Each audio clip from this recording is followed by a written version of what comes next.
Got a Carnage, it premiered in Paris 2 years ago, and then within about 2 months the translation had been done by Christopher Hampton, and then it opened in London.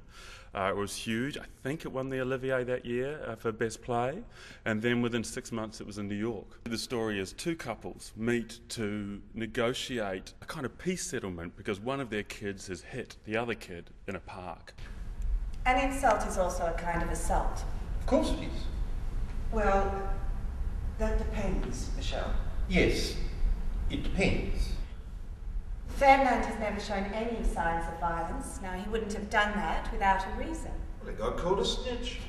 I'm sorry. The comedy of the piece, in a way, comes out of the desire that these four characters have to try to deal with this issue of a child being hit in the playground in a very civilised, responsible, adult way. And so they present themselves very well initially, and of course it descends into chaos. So much ground is covered in an hour and a half, and we're only just sort of at the stage of putting it all together now, but it feels like it's just going to be a roller coaster ride.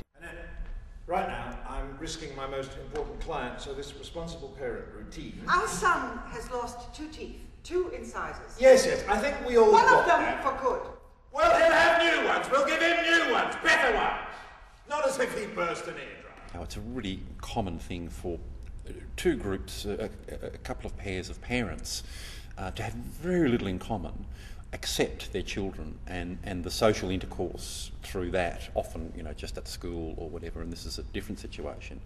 Yeah, I think most people, most married couples and parents will relate. It's very much a comedy of the aspiring classes, the bourgeois middle class, and we recognise ourselves in it, but she manages to iris it out into to make very strong points about what it is to live in society today. And it's very sharp satire, it's very funny and very painful. Some of it is devastating in that you recognise yourself in it.